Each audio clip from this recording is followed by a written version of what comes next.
So children, now we are here coming to the seed. Okay, these all topic you have already done in previous classes also.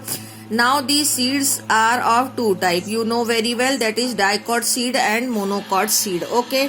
So first we are to see the structure of the seed here, the dicot seed. Here they have shown the dicot seed of the gram. Okay, this is the outer structure. If you will soak the dicot seed in the water, and when you will start removing its outer part, that outer part which can be removed easily is a seed coat, outer brown color. And this seed soaked the water through a opening. That opening is called as what? Micropyle. Okay, that is called as micropyle.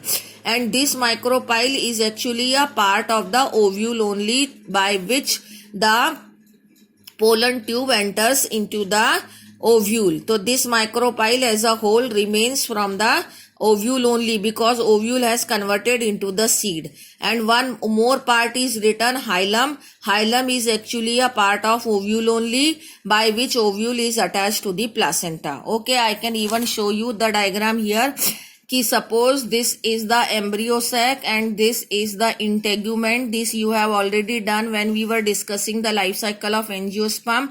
So this portion where the egg is present in the embryo sac, this is micropyle. Okay. And suppose this ovule is attached here through the wall of the ovary. तो यहाँ placenta है. तो this portion of the ovule through which it is attached to the placenta is hilum. Okay, and this is micropyle through which the pollen tube enters. तो इतना ज्यादा detail में आपको करने का समझने का बहुत ज्यादा जरूरत नहीं है, बट यू अंडरस्टैंड कि these parts have come from the ovule only, क्योंकि ओव्यूल का structure is not in too much detail in your syllabus. Now it comes the open seed of the dicot seed. Once the seed coat, brown color seed coats are removed, and when we open the seed, then these two cotyledon in which the food is stored is very much visible. Okay. And what is the function of the cotyledon? To store the food. What is the function of the seed coat? Protection. Okay. Now, and what is the function of the micropyle? To absorb the water at the time of once the seed is soaked into the water, or at the time of germination also it absorbs the water from the soil. Now within this cotyledon there is a embryo. So what are the parts of the embryo? Plumule and radicle. Once you were discussing about the stem, as I told you that stem is a prolongation of plumule. So this is the plumule which get elongates to form the stem. Once the seed is soaked into the once the seed is sown in the soil, and this is the radicle elongates to form the root. Okay, so this is about the structure of the what? Dicot seed. Now one term is there, endosperm is written here. Okay, so endosperm is actually after the double fertilization, the nucleus, primary endosperm nucleus was formed, and that nucleus develops into endosperm, and this endosperm provides nourishment to the zygote, and zygote absorbs the nourishment from the endosperm, and endosperm gradually get exhausted. But sometime endosperm is not completely exhausted and it persists in the seed. So those seeds are called as endospermic seed. Okay.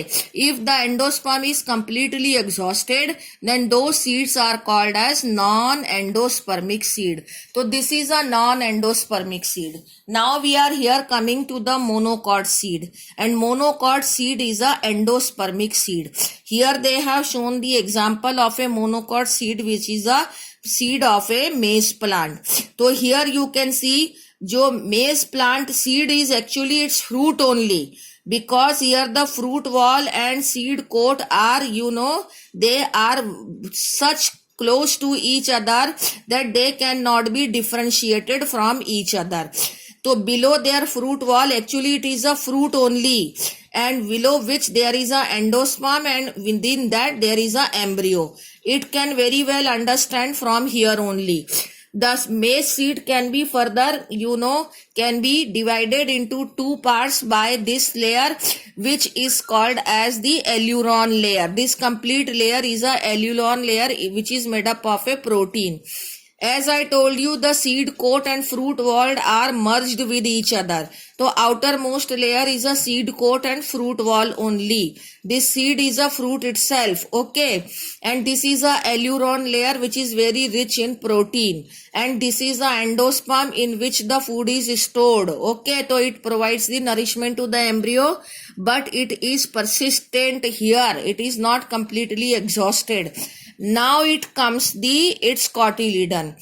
So monocot seed cotyledon is called as scutellum, okay, in which the embryo is present. So these are the part of the embryo, plumule and radicle. Now this plumule is covered with the sheath, and those sheaths are called as what? Leaf-like structure, coleoptile. And this radicle is also further covered with the sheath. That sheath is called as what? Coleorhiza. Is that clear? So these are the structure of the monocot seed, which all is written here. Aileron layer, scutellum, plumule, radicle, coleoptile and coleorhiza. Everything is shown in this seed. Okay. So this is all about the monocot seed also. And this is about the dicot seed. Okay. Go through the chapter completely. And whatever the queries are there, we will take it in the tomorrow's Zoom class. Thank you.